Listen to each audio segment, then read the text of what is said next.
What's up, guys? It's Matthew, the Upwork guy here, and today we're gonna do yet another video detailing how I'm able to produce results for both myself and my clients through Upwork, and how exactly you'd be able to replicate this for yourself. Now, I'm gonna be talking a bit about keywords. So, when applying to jobs, there's one thing that many of you don't take into account, and it's the fact that your ICP, or your ideal customer profile, is ignorant. So they don't know what exactly they're looking for. This is the case 70 to 90% of the time. And yes, the percentage is that big. So I'm someone who likes to give examples of what I mean. So let's just take my recent searches into consideration here. So social media marketing, which is quite the broad term and one that I've used in the past for my own Upwork outreach, is something that yields over 14K jobs a day depending on the parameters set. So as you can tell, that's a lot of jobs,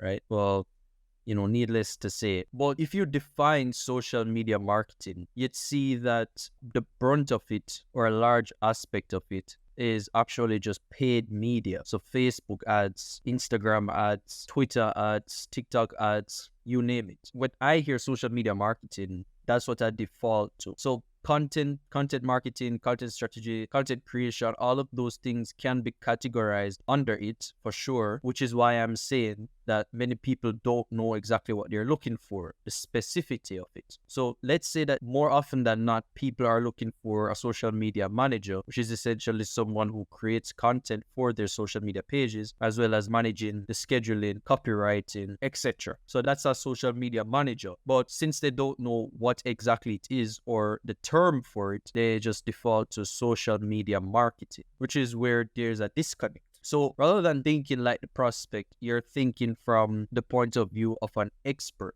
So an expert knows all of the terms, they know the keywords, and they know exactly what it is just based on a vague description, right? So here we go. TikTok and IG Reel creator. This person wants short form content.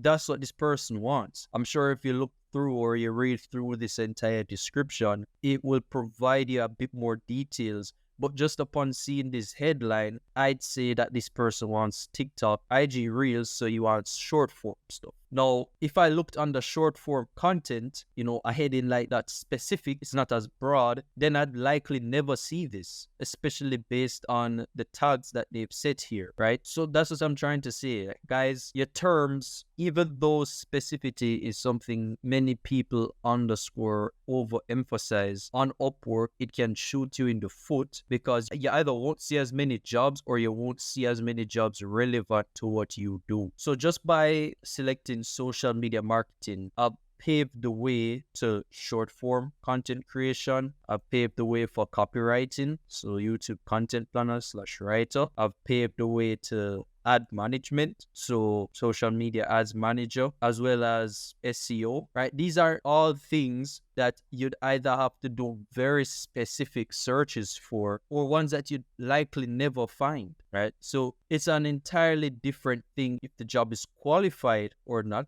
But this just goes to show you that you need to be broader with your searches, right? This is what I use. I use social media marketing, and then I've given you guys this already, but I only apply to jobs with these number of proposals sent. So if I selected this one, then I'd get even more jobs. I'd have somewhere over 19K jobs to choose from. So that's the point that I want to make. If you're searching for something, try to be exceptionally broad with it, and then utilize these filters to really find what exactly you're looking for. When you're thinking of your prospect, or your ICP, I should say, you need to assume that they don't even know what their problem is. So they don't even know how to fix it. They don't know how much it costs. They don't know who exactly they're looking for, what the job title would be. They don't even know what exactly the problem is. So you shouldn't expect them to have all of these answers, which is why fixed pricing, hourly, all of those types of things, I don't look at it, because they have no idea how much the service actually costs. Here's a job here that the budget is $5.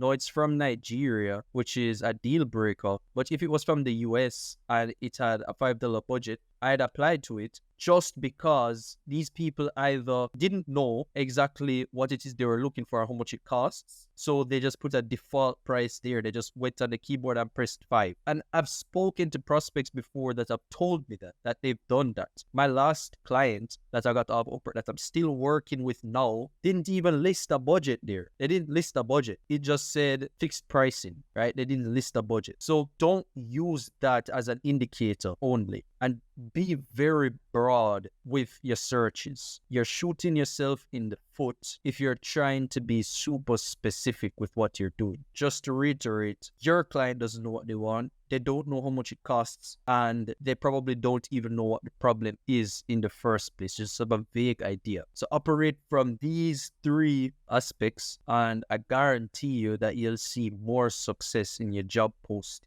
Don't just apply to stuff willy-nilly, and don't think that these things are insignificant, because in the long term, it's going to make all the difference between a full pipeline and an empty pipeline. So I hope this helped. If you have any more questions, or there are things that you want me to cover, or it's just something more practical like this, and I could apply to jobs live for you guys, then feel free to DM me on Twitter, or just leave a comment on the Loom, and I got you guys. So yeah, all the best in your freelancing journey and your agency's journey, and yeah, I'll see you next time. Thank you guys. Later.